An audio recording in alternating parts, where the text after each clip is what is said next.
Hi, everybody. This is Bhava from Nightlight Astrology. Still feels a little weird to say that. It's pretty brand new. And tonight I'm making the second episode of my series on Saturn and Pluto's conjunction in the sign of Capricorn. So I've got a bunch of stuff. I've got some notes. I've got three different books laid out. Lots of cool stuff to talk about tonight. Tonight's theme is going to be more on the sign of Capricorn and some of the lesser known or maybe less talked about features of the sign of Capricorn and how they're involved in this um, conjunction between the planets Saturn and Pluto. If you haven't watched the first part of this video series, you might want to check it out. Do that first so that you're caught up. You can watch this as a standalone. That's just fine.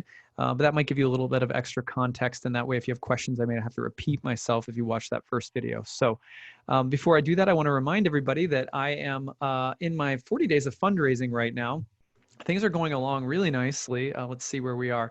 We crossed the 300 backer mark yesterday. We have about 3 weeks left. We are at 307 backers with 22 days left to go. We're trying to get to 420. Last year we did 419, so we're just trying to break this year's record and then just do the best we can after that if we get beyond it. I would love your support. If you enjoy my channel, you get a lot out of it, you tune in for regular astrological advice, then please consider pitching in. You can find the Kickstarter link in the description of this video or in the comments section below. And when you donate, you can pick up a reward reading that I'll make for you personally, or you can give one as a gift. You can also pick up tuition for any of my programs which you can use in 2020 or 2021.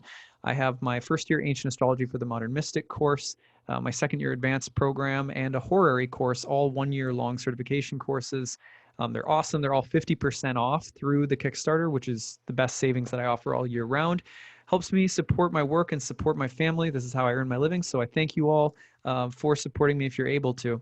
Okay, so that being said, thank you for listening. And I'm going to go ahead and dive into talking about Saturn and Pluto in the sign of Capricorn. Now, first, let's just refresh on a few themes. Saturn is the planet, and the conjunction between Saturn and Pluto, just to refresh, is coming up January 12th. And it's happening just a couple days after an eclipse on January 10th, a lunar eclipse. We have an eclipse coming up on December 26th in Capricorn, and then the full moon lunar eclipse in Cancer. And then on the 12th, we've got the big Saturn-Pluto conjunction. Now, this planetary conjunction is already in effect. You should already be feeling it. It's not like something super magical is bound to happen just on that day, right? You can feel it for months, even a year leading up to it, a year afterward. They're very slow moving planets. So, but it is unique when the planets do finally get together at that special magical degree, which in this case is, right around 22 degrees of Capricorn. You can always check the whole sign house of Capricorn in your birth chart to see what topics are going to be prominent. You can look at 22 degrees of the cardinal signs to see if there's anything receiving a square or an opposition. And those are some of the most important things to check. Or if you have your midheaven, IC, ascendant, or descendant in your birth chart on 22 degrees of a cardinal sign, those kinds of things, not bad to check up on right now.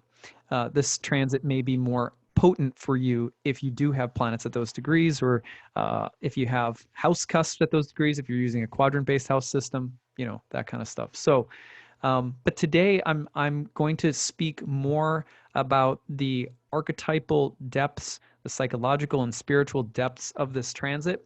Specifically, I'm going to tell you a story about a fish. We're going to talk about a fish. We're going to talk about the apocalypse. We're going to talk about, there's a verse from the Bhagavad Gita I'm going to read, and we're going to read something from one of my colleagues, Jason Hawley, who wrote a really nice entry recently on Capricorn and its relationship to water. So that's where we're going today. All right, let's start by talking about this. Saturn is the planet of winter. Saturn is the planet of decay, of impermanence, of death, of old age and disease, of mortality, all things that make us realize that material life is impermanent. You have to remember that sometimes people will say Saturn is the lord of karma. You may have heard that before, but what is karma? Some people will say Saturn is the lord of time. What is time? So these aren't easy questions. I'm not going to try to answer them. I'll just give a few simple thoughts. One of the answers to what is karma, uh, karma is action, right? And actually, the action of karma is thought to be natural to the soul. There's a motion to the soul. And when the motion of the soul comes into contact with the material world, according to the Vedic tradition, what happens is an endless sequence of cause and effect reactions. It's like there's nothing you can do here. It's like the butterfly effect. There's nothing you can do that's not pushing forward an infinite, unending chain of events that has no beginning and has no end. It's called anadi in Sanskrit, means beginningless. It has no beginning, it has no end. It's just a sequence of events. It's always been going. It's a motion that's always been going. And when the soul's motion comes into contact with this material domino flow, it tends to get identified with that material domino flow.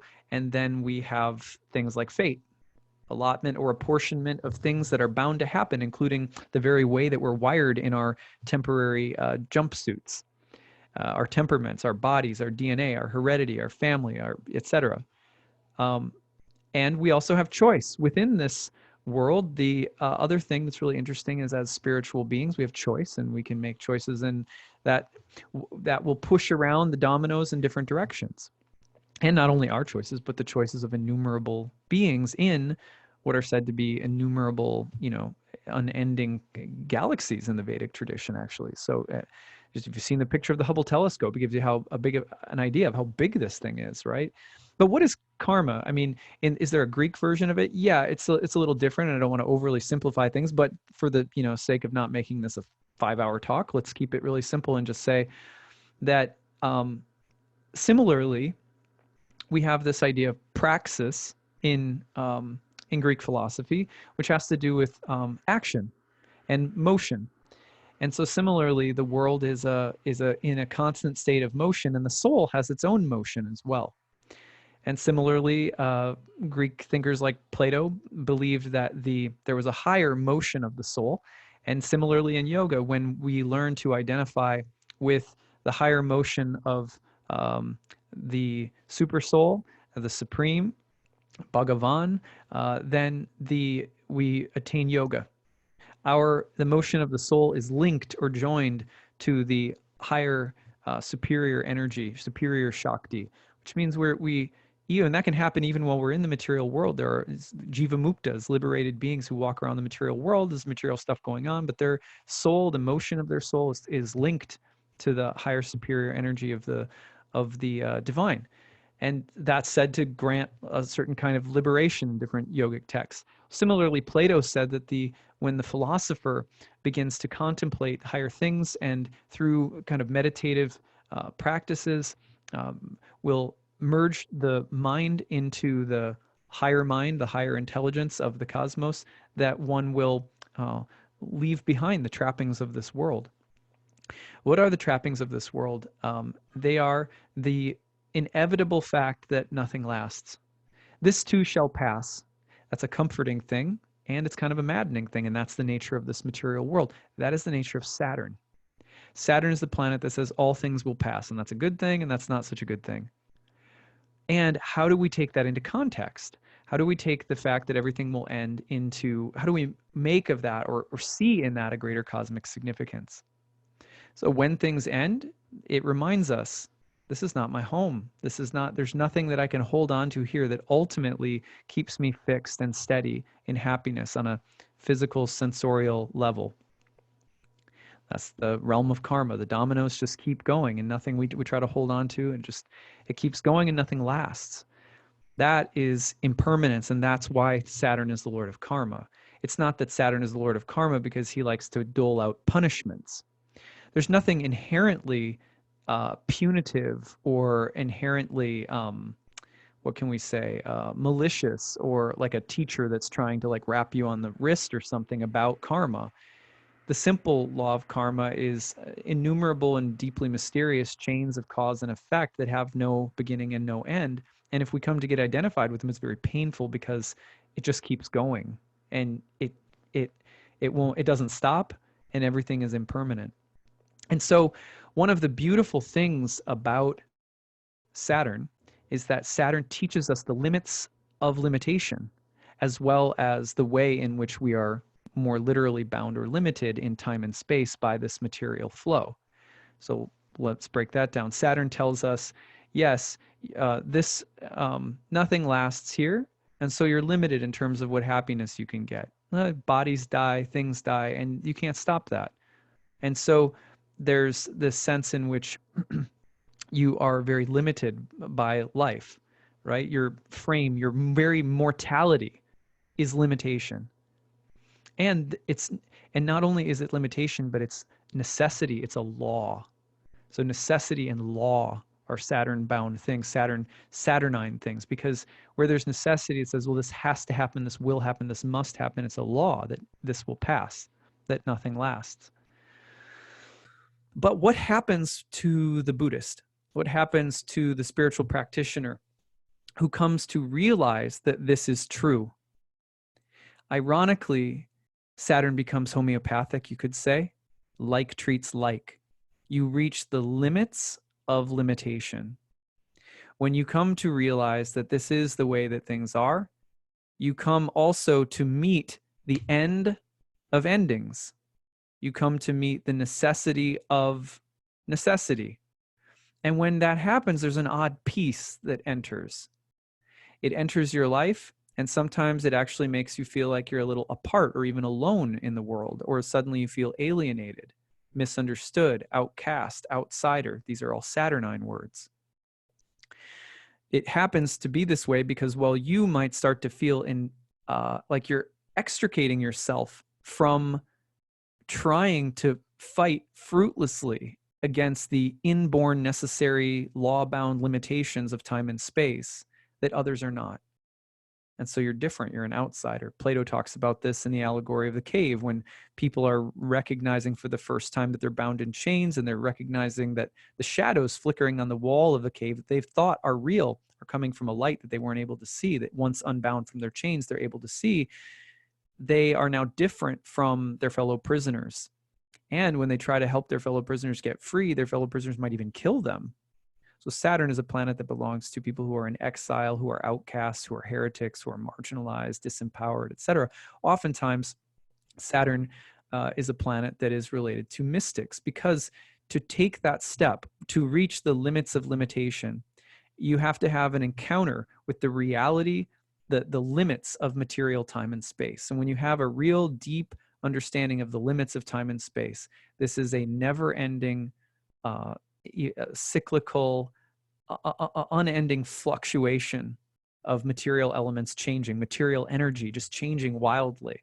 Is it beautiful? Sure, right? But it's not easy to follow the typical lines of the pursuit of happiness and pleasure, which ancient people like Plato, like the Upanishads, so forth, tell us is endogenous to the soul. We can't help but seek for freedom, love, happiness. That's natural to what the soul is, according to a lot of ancient astrologers and philosophers. So not all, but this is broadly speaking true. So when we think about Saturn as the limitation of time and space, the law, the structure, the system, that's one truth. But on the other hand, when we reach the limits of limitation, in alchemy, this is called the nigredo state. It's the blackening of the black. It's where black, let's say, as putrefaction, as rot, as stool, as decay, that picture of, you've seen something real, right? It, instead of being something that we're polarized against, just like we can look at time and space and be like, that's so limiting, I can't deal with this, it's so frustrating that I'm going to die someday, or that things don't work out, or that they're whatever. I keep hitting the same walls or blocks. People say I've got a block. Well, good luck getting rid of blocks. They're always going to be there. So there's a new one pops up, just as like the Hydra, the heads just keep appearing. You know what I mean? So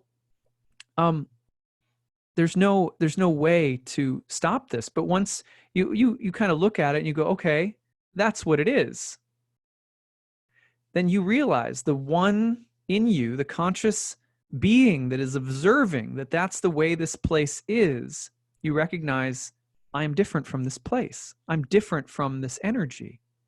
I have some kind of relationship to it. What's the right nature of that relationship to it? And is this all there is? Is there different energy that I could relate to? Is there a different state of consciousness that could be produced? You start asking questions like that. In alchemy, that's called the negredo, the blackening of the black.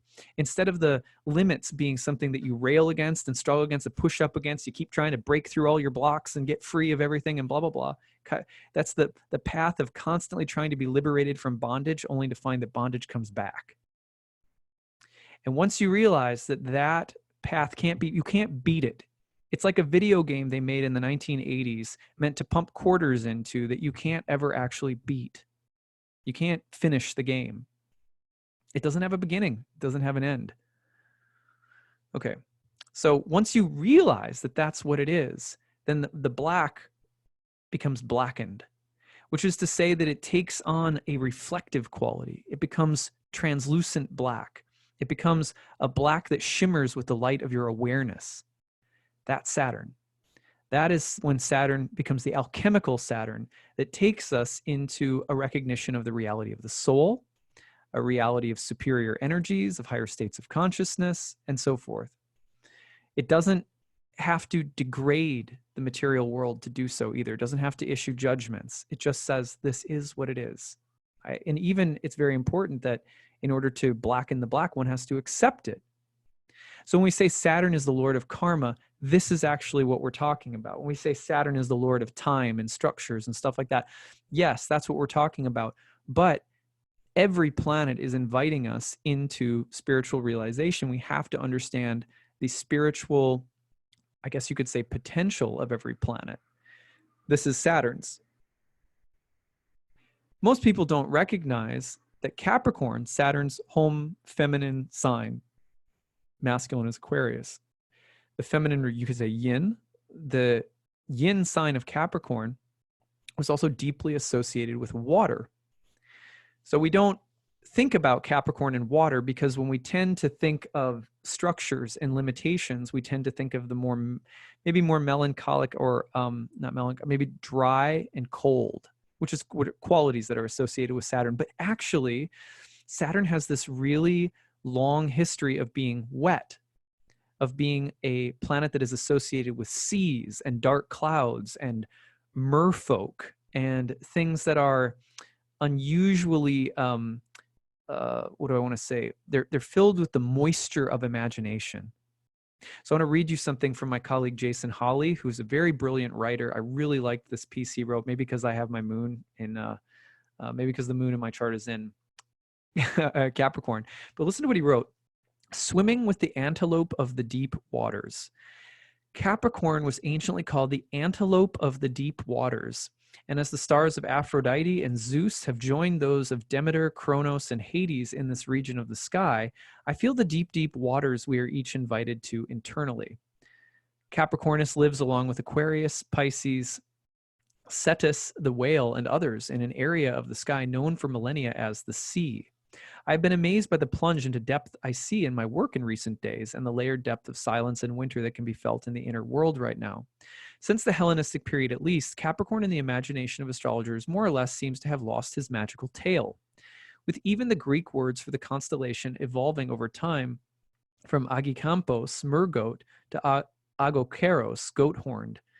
While the image was preserved, the association of the sign with Saturn seems to have constrained our imagination of this magical creature, leaving us in practice with a dried out and amputated version of the sign, climbing to the top of the mountains and running the world and such. Surely this is a daytime version of Capricorn, yet the Capricorn I have come to know intimately, a night sign, is one which regularly visits the deep amniotic and seminal waters that the ancients believe encircled the worlds, and whom the Sumerians associated with Enki, the eminently practical and lusty creator god who lived in the deep waters, yet emerged through marshes and swamps to create humanity, and also to offer them the keys and protocols of civilization. The administrative side of Capricorn is surely real, as is its participation in the trigon of earth signs. And yet what is also real is Capricorn's anchor in deep waters of psyche, whose fertility is the living source of the orders we create. In this remarkable coming year of the sea goat's prominence, The tendency in a day-obsessed world is likely to emphasize the external. The incredible shifts in so-called world order all around us. And yet a profound opportunity is here for each of us to enter the seas with antelope of the deep waters and to redream from there the Capricorn archetype itself, to feel the shamanic nature of this magical creature in each of our own bodies, to participate in an ancient imagination of long ago. I wanted to read that to you because I just found it, first of all, it's just beautiful writing. Jason has a real gift for writing. But second, he's completely right about Capricorn, which is that we have lost the association with the mystical, the magical, the watery, and the wet. These are really, really important also because I don't believe that it's that the sign came to be associated with Saturn and therefore lost its, more sort of its moist, magical, oceanic meanings. I don't think that's true. Instead, what I believe is true is that, this is just my personal opinion, of course, is that as the outer planets came into the awareness of modern astrology, we needed some way of framing the paradigm shift that was beginning to happen in modern astrology. And one of the ways we did so was to take everything that we believed was associated with ancient astrology and pin it on Saturn. So the old way of doing astrology, of doing anything, is somehow scapegoated onto Saturn and the sign of the goat. And so we have the scapegoat Saturn now. And all of the outer planets are constantly said to go beyond the limits of Saturn. This is problematic. The reason that this is problematic is really simple, because ancient astrologers saw Saturn much more in the way that we currently see Neptune than we realize. For example, when Neptune is discovered in the sky, which was I can't remember the date off the top of my head, 1700s, I believe, sometime. Maybe I'm wrong. Someone please feel free to pop that into the chat comments there. What year was Neptune discovered? Homework for the audience. But when it was discovered, it was in a conjunction with the planet Saturn. The inceptional moment of our awareness of the astrological Neptune happens in conjunction with Saturn. Saturn is a planet that always has had this very interesting and magical association with water, with mer people, mer goats. And that's not recognized enough when we talk not only about Capricorn, but about Saturn.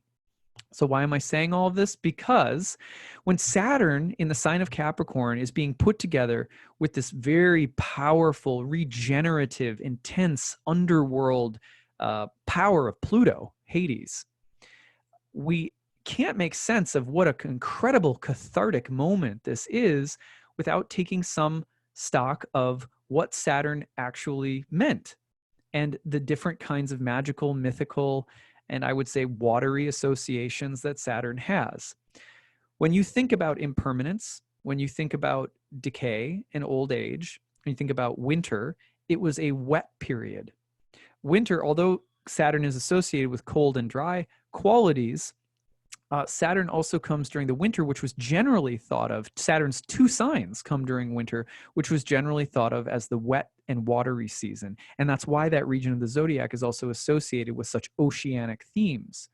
Now, all of this is archetypal. People always ask, if I'm in the southern hemisphere, does this matter? I personally don't think so. I don't think this is all meant to be taken so literally, but I'll leave that aside.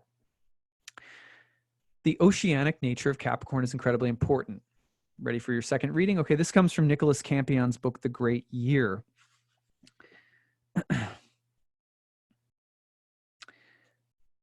Here we go.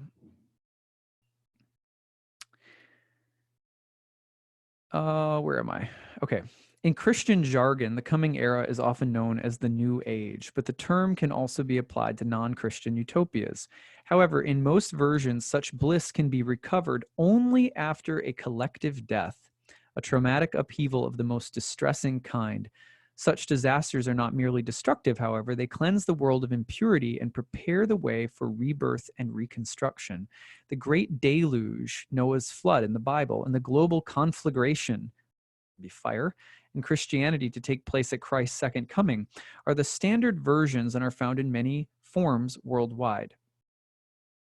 From 1789 onward, the future cataclysm has frequently taken the form of the expected communist revolution. Such disasters from a temporal barrier defining the present, separating it from the lost past and the longed-for future, making the former almost impossible to recover and guaranteeing that the latter can be created only at great cost, possibly after immense suffering. The Hebrew prophets and classical Greeks also believed that all significant crisis points in human development are accompanied by major celestial phenomenon, such as the simultaneous return of all planets to their points of creation, according to Plato, a conjunction of all 7 planets in the zodiacal signs of Cancer and Capricorn in Babylon, or comets, eclipses, and general celestial tumult in the Bible. Notice that one of the things that the ancient astrologers believed, and some ancient astrologers believed, that the world would end in a deluge when all of the planets rejoined in Capricorn. Interesting. Now, let's see if I can get back to this other point, wherever it went to. Here we go.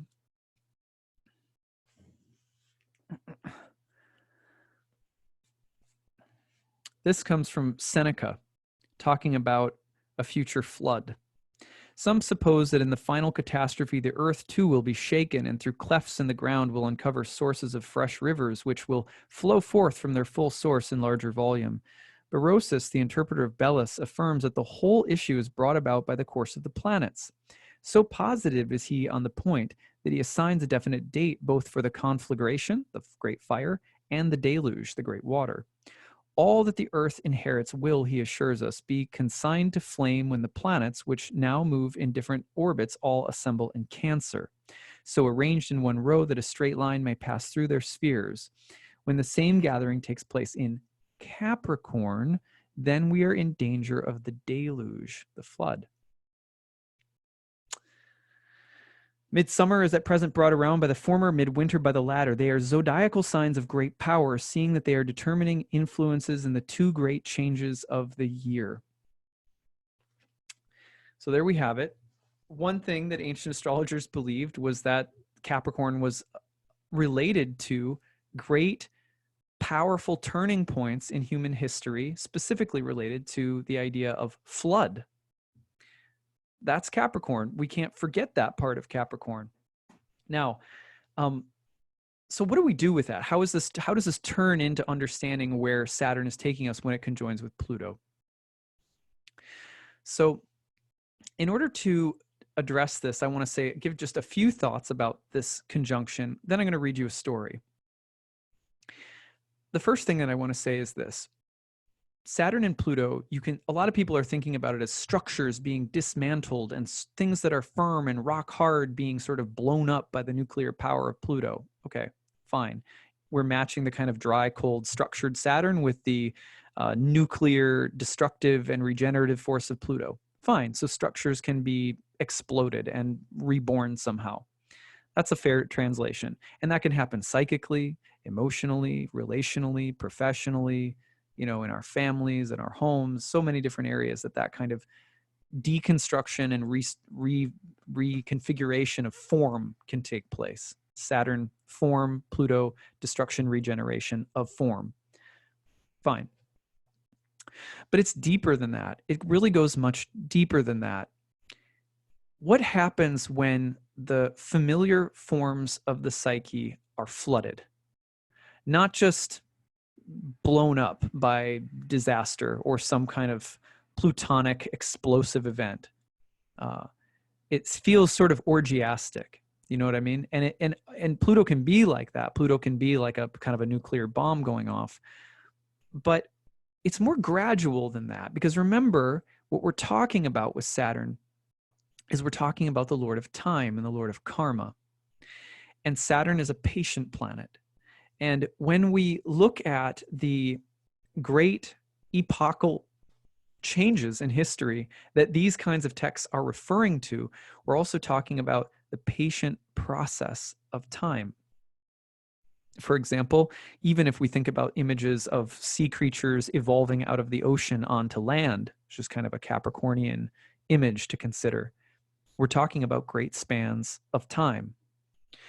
So when we think about this kind of dynamic plutonic, event, you also have to remember how change happens. How do structures in our lives change? So for the better or for the worse. So now I'm going to read you a story. This comes from the Srimad Bhagavatam, this is also called the Bhagavat Purana. This comes from the 8th canto, the 24th chapter. We are talking about Matsya, which is Lord Vishnu's fish incarnation. This is a cool story. I'm going to read it to you. O King Parikshit, at the end of the past millennium, at the end of Brahma's day, because Lord Brahma sleeps during the night, annihilation took place, and the 3 worlds were covered by the water of the ocean. At the end of Brahma's day, when Brahma felt sleepy and desired to lie down, the Vedas were emanating from his mouth, and the great demon named Hayagriva stole the Vedic knowledge. During the Chakshusha Manavatara, there was a great king named Satyavrata, who was a great devotee of the Supreme Personality of Godhead. Satyavrata performed austerities by subsisting only on water.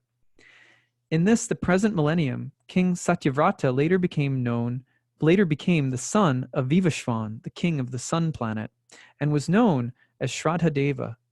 By the mercy of the Supreme Personality of Godhead, he was given the post of Manu, one of the progenitors of mankind. One day, while King Satyavrata was performing austerities by offering water on the bank of the river Kritamala, a small fish appeared in the water in his palms. Satyavrata, the king of Dravida Desha, threw the fish into the water of the river along with the water in his palm. O King Parikshit, descendant of Bharat. With an appealing voice, the poor small fish said to King Satyavrata, who was very merciful, "My dear king, protector of the poor, why are you throwing me in the water of the river, where there are other aquatics who can kill me? I am very much afraid of them." To please himself, King Satyavrata, not knowing that the fish was the Supreme Personality of Godhead, decided with great pleasure to give the fish protection. The merciful king, being moved by the pitiable words of the fish, placed the fish in a water jug and brought him to his own residence. But in one night that fish grew so much that he could not move his body comfortably in the water of the pot. He then spoke to the king as follows: "O my dear king, I do not like living in this water pot with such great difficulty. Therefore, please find some better reservoir of water where I can live comfortably." Then, taking the fish out of the water pot, the king threw him in a large well. But within a moment, the fish developed to the length of 3 cubits. The fish then said, "My dear king, this reservoir of water is not fit for my happy residence. Please give me a more extensive pool of water, for I have taken shelter of you." O Maharaj Parikshit, the king took the fish from the well and threw him in a lake. But the fish then assumed a gigantic form exceeding the extent of the water. The fish then said, "O king, I am a large aquatic, and this water is not at all suitable for me. Now kindly find some way to save me. It would be better to put me in the water of a lake that will never reduce." When thus requested, King Satyavrata took the fish to the largest reservoir of water. But when that also proved insufficient, the king at last threw the gigantic fish into the ocean. While being thrown in the ocean, the fish said to King Satyavrata, "O hero, in this water there are very powerful and dangerous sharks that will eat me. Therefore you should not throw me in this place." After hearing these sweet words from the Supreme Personality of Godhead in the form of a fish, the king, being bewildered, asked him, "Who are you, sir? You simply bewilder us." "My lord, in one day you have expanded yourself for hundreds of miles, covering the water of the river and the ocean. Before this, I had never seen or heard of such an aquatic animal. My lord, you are certainly the inexhaustible Supreme Personality of Godhead, Narayana, Sri Hari. It is to show your mercy to the living entities that you have now assumed the form of an aquatic. O my Lord, Master of creation, maintenance and annihilation, O best of enjoyers, Lord Vishnu, you are the leader and destination of surrendered devotees like us. Therefore, let me offer my respectful obeisances unto you. All your pastimes and incarnations certainly appear for the welfare of all living entities. Therefore, my Lord, I wish to know the purpose for which you have assumed this form of a fish. O my Lord, possessing eyes like the petals of a lotus, the worship of the demigods who are in the bodily concept of life is fruitless in all respects. But because you are the supreme friend and dearmost supersoul of everyone, worship of your lotus feet is never useless. You've therefore manifested your form as a fish. Shukadev Goswami said, when King Satyavrata spoke in this way, the Supreme Personality of Godhead, who at the end of the Yuga had assumed the form of a fish, to benefit his devotee and enjoy his pastimes in the water of inundation, responded as follows. The Supreme Personality of Godhead said, O King, who can subdue your enemies on the seventh day from today? Who can subdue your enemies on the seventh day from today? The three worlds, Bhu, Bhuva, and Sva, will all merge into the water of inundation. When all three worlds merge into the water, a large boat sent by me will appear before you. Thereafter, O king, you shall collect all types of herbs and seeds and load them on that great boat. Then, accompanied by the 7 rishis and surrounded by all kinds of living entities, you shall get aboard that boat. And without moroseness, you shall easily travel with your companions on the ocean of inundation. The only illumination, where did I go? The only illumination being the effulgence of the great rishis. Then, as the boat is tossed about by the powerful winds, attach the vessel to my horn by means of the great serpent Vaisuki, for I shall be present by your side. Pulling the boat with you and all the rishis in it, O king, I shall travel in the water of devastation until the night of Lord Brahma's slumber is over. You will be thoroughly advised and favored by me, and because of your inquiries, everything about my glories, which are known as Param Brahma, will be manifest within your heart. Thus you will know everything about me. After thus instructing the king, the Supreme Personality of Godhead immediately disappeared. Then King Satyavrata began to wait for the time of which the Lord had instructed. Quite a story, really beautiful story. So that's such a completely beautiful text. And there's a few things that I want to highlight in that text. One is that we have a story here about this great deluge that is going to come and sort of, it's a period of annihilation. It's a cyclical part of reality in the Bhagavad Purana, dating back to the ancient philosophy of the Vedas, that we have circular time and times of destruction and regeneration that happen historically, the day of Brahma and the night of Brahma. And in this case, when the destruction comes, there is a specific way in which a safe passage through that destruction period is described. And it's not just some kind of blind faith, right? It's not just like, well, just sort of do the right thing and be the right person, and then you get a stamp and like you're in with the good people. It's quite an interesting process that happens for the king. First of all, this little fish appears, and it's in the palm of his hands. He is infinitely bigger than it. And yet what happens is, as he tries to, first of all, he just, puts it back into the water, and the fish says, hey, wait. I need your shelter. I need your help. I need you to take me in and to give me a place to stay, because it's dangerous out here. As the king submits to that out of mercy and love and sort of self-respect, maybe a sense of having to be moral, the king gives the fish shelter. And then what happens? The fish outgrows the place of shelter that he provides, until finally the king cannot provide any shelter that is big enough for what that fish turns into. And instead, the fish becomes God. And God, as the full manifestation of Matsya, this gigantic fish, says, yeah, you took care of me. You grew me. You developed me. And because of that, now I am big enough to take you across the ocean of destruction. It's a very interesting way of looking at the Saturn-Pluto conjunction in Capricorn. This story came up for me in mantra meditation while I was just happened to, be going off a little bit into thinking about Saturn and Pluto. Because the truth is that the opposite also happens. Anything in life that we associate with over a long period of time that we give shelter to within ourselves. It could be a bad habit. It could be a group of friends. It could be anything that we give shelter to in our lives, meaning that we take it in and give it space to grow. What happens is, in time, that thing gets bigger and bigger and bigger, and it consumes more of us until eventually it will destroy us. That's just what happens.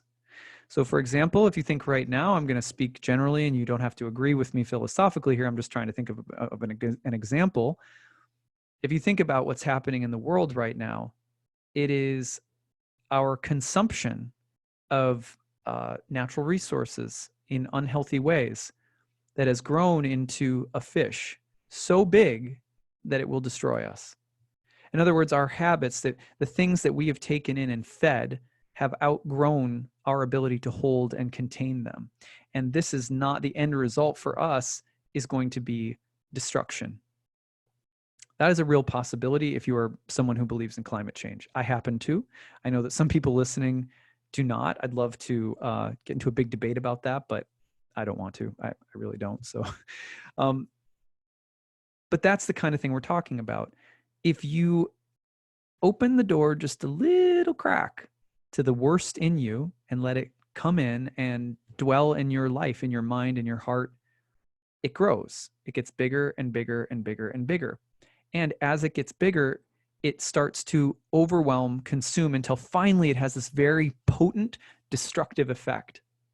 That's Saturn Pluto. It is the slow build of the worst in us that can finally take over and destroy. And that is, in a sense, what we are talking about with Saturn and Pluto. We can see that historically, socially, personally, in our birth charts, etc.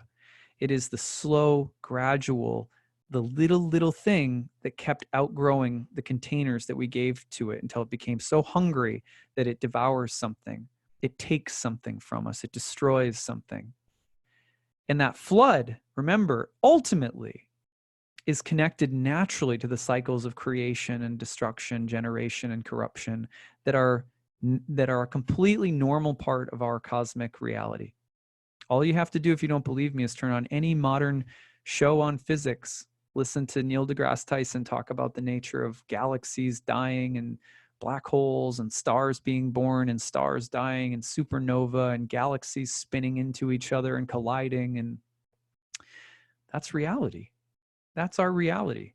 It's so hard to fathom that from our little position. I remember when I was a kid and I'd be walking down the street, and I remember, taking my soda can. I was I was kind of a cruel little child to do this, but I would look down at the ants and be like, oh, just pour a little right into their home and just flood them, and I did this a few times. I'm not going to lie. But I always felt such guilt, because I always had the feeling like, what if God just like dumped a cherry soda like right on top of my house? Or you know what I mean? Like, what if someone did that to me? Like, that's a world down there, and I must be like this massive giant. But that's what happens to us in consciousness as well, when we let things grow over time. It's not, over time things harden and they solidify and structures develop and all of that, and then they get blown up or whatever. But the point here is actually about nourishment and nurturance. The king with the fish nurtures the fish until little by little it becomes this massive thing that is connected to the devastation of the world. However, that's the shadow side of the story. This is actually an uplifting story, but the shadow side of Saturn and Pluto is about that exact complex. The way that very slowly, what we're going to see in the next year, in the next month or two here, in the next weeks, we are going to see the way in which something that has been developed very slowly over a long period of time gets to it outgrows the container, and then it has to sometimes it has to push out, or it can have a destructive force, and that can ultimately change our lives in a regenerative way. The waters can burst through the dam, so to speak, or there can be a sense of the waters of destruction that ultimately are part of the process of regeneration. But it doesn't have to be that way. So for some of us, the karmic wheels are already in motion. But we can also learn such a deep and valuable lesson from this transit, and that's this. What happens when we foster the right things in our life? The things of higher consciousness, the things of spirituality, the love of God, the love of divinity, the love of one another.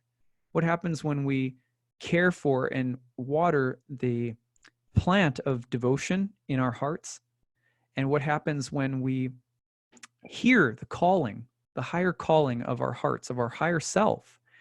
And just like the king at the little fish who says, please, I'm just a little thing, please don't let me die. And we say, okay, I'm going to give you home. And we let it in and we foster that. We are careful about what we take into our mind, into our body, into our mouth, what comes out of our mouth, who we hang out with, what we take into our ears, what we take in with our eyes. We start looking that we recognize that we have a spiritual impetus, but it's small and it needs shelter. We have to find a little glass bowl to put it in. If we do that, soon what we find is that that spiritual entity, God living in our hearts, the yogis call the super soul, the paramatma,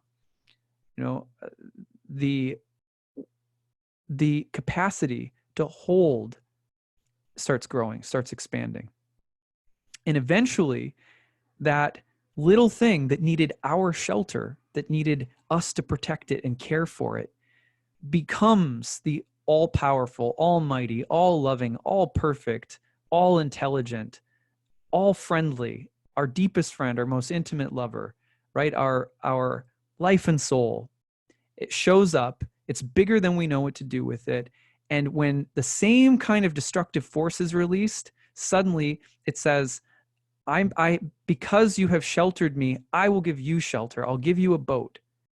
And you tie it to my crazy fish, seahorse, or sea antelope horns, and I will pull you across the waters of devastation. I will be your lamp through the watery deluge. And it's not that there's not a deluge. It's not that there's not destruction. It's that there's some kind of vessel and there's a living being that we've cultivated a relationship to that gradually outgrew the pettiness of our worries, our concerns, our ego containers, etc., and eventually gave us a new home, a new spiritual form, and said, "Let's go." This, it's going to rain for a bit, but I'm the best jet ski you've ever had. You know what I mean? So I love that. Now, there's a verse in the Bhagavad Gita that I want to close with tonight. It comes from the 7th chapter and the 16th verse. It says this, O best, and this is Krishna speaking to Arjuna, O best among the Bharats, 4 kinds of pious people begin to render devotional service unto me. The distressed, the desirer of wealth, the inquisitive, and he who is searching for knowledge of the absolute. So first of all, Krishna is saying there's 4 people who start coming to me, who are like trying to give some home for that little fish. There are 4 types of people. People who are freaked out or distressed or disturbed or anxious. They want something, they need something, they're afraid of something. So that's 1. 2, people who want something material for themselves. They start coming to me when they want something. The inquisitive, those who want information about me, or information, let's say, about reality, or who are curious about me, right? Like, well, what's God? Is it real? Is it not real? Sort of intellectual, you could say. And finally, he who is searching for knowledge of the absolute. What means knowledge in this case would mean a living understanding. Next verse, text 17. Of these, the one who is in full knowledge and always engaged in pure devotional service is the best, for I am very dear to him and he is dear to me. So out of what kind of people should we be when we're searching for spiritual life? Our intention really matters, because that little fish of spiritual life that wants to come to us is not, in my opinion, something that can be fostered if behind it is the intention for wealth, is just feeling totally freaked out and oh, something really bad. I'm in a really bad situation in my life, so I only pray at that time. These aren't bad things either. It's not to condemn those things, right? Sometimes that's how we come to spiritual life. But actually, the fish grows in the story because of devotion. Yes, I'll take care of you. I'll keep you safe. I'll protect you. I give you shelter. When we think of spirit as trying to inhabit something inside of us, and we think of it as something small, tender that we have to take care of, then we're like the last person that Krishna says, of those, this is my favorite, basically, is the one who just takes care of me, loves me, just wants me. If we want spiritual life because we just recognize that it's beautiful and good for us, and we devote ourselves to it, then that's how we cultivate more than just a transactional relationship with divinity. That's when it becomes personal. So at any rate, that's just a side story I wanted to tell you guys from the Gita and from the Bhagavad Purana. Of course, I've been immersed in this all weekend with, my spiritual teacher being in town and receiving my initiation and things like that. But the going back to Saturn and Pluto to close, the reason for this is ultimately that Saturn and Pluto are about what we cultivate over time and the kind of destructive and regenerative force that comes because over a long period of time, we've cultivated something at a very deep level. Saturn and Pluto cultivating, you think of Saturn and Pluto, you think, oh my God, something's going to get messed up, destroyed, death, destruction. You think of all those things. But what we don't think of as the flip side is that when we've cultivated and nourished love in our heart over a long period of time, when the waters come, we have a way of moving through it that's quite amazing, quite beautiful, sheltered. We have a gigantic fish the size of the universe pulling us along. So I think that we have to remember that it's not just that titanically bad things are going to happen. It's also that the things we've been building over a long period of time are we can take shelter in them right now.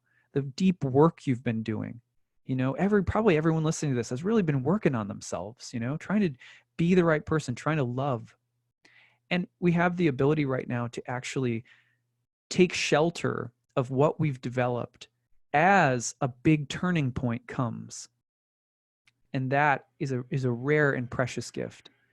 So let's remember that right now. And if we have to experience a little destruction, when the waters start flowing in and there is a little bit of destruction and we do feel freaked out by it, look around. Maybe you'll see a little fish, like the Page of Cups in the tarot. Maybe a little fish is going to be popping up and being like, hi, would you like to take me in? And it's a great time to start. Why not? I think the greatest illusion we suffer from is that there is some sense of urgency in eternity. You know what I mean? When it comes to developing and cultivating spiritual life, as far as I can tell, the universe, divinity, has an infinite, unending amount of patience. And so similarly, if we can take on even just a little bit more patience with our process, then when difficult things come and we feel like, man, I don't have the resources here that I wish I did right now to face or deal with this, have patience with yourself. You're not being judged, damned, sentenced. This isn't ultimately a punitive reality. There are moments that feel punitive, but look for the small, gentle, curious little fish of your spiritual life that's popping up in this mergoat moment and see if you can take it in. Maybe you have to hold it in a little cup. So now I'm going to give you 5 things that are really practical that you can do to grow the little spiritual fish if you aren't already, or things that you can do to increase the container that feed the fish so that the container increases. So this is a really simple, and they're just general for everyone. The first one is spiritual sound. So if you have a mantra meditation, or if you have a simple, like a playlist of uplifting or tranquil music, things that don't drive you into the mind and the ego, things that generally help you remember love and peace. Simple playlist. Okay, that's the first one. Just surround yourself with spiritual sound. The second one is a prohibition. Limit the amount of unhealthy, frenetic, crazy, stressful, violent, intense images that you take in with your eyes. So listen to beautiful things, limit the amount you take in with your eyes. The next one is simple. It's get sleep. Are you sleeping enough? Try to have some kind of regular sleep pattern. And maybe before you go to bed or when you wake up in the morning, take a moment to write down in a journal. What did I dream? How did I sleep? Notice anything about the quality of your sleep, or maybe take a journal entry for what your day was like or your prayers for the day ahead. It's a simple way to make sleep holy and make sleep sacred. Don't underestimate the power of your sleep. So that's the third one. The fourth one is get some physical exercise. Just anything to move your blood. It's a walk, walking the dog, something, right? And know that while you're doing it, say, I'm doing this so because my body is a temple that houses the little fish of my spirit, soul, and my higher self. And then last but not least, have some kind of communication with your soul, with God, with divinity, however you may conceptualize it.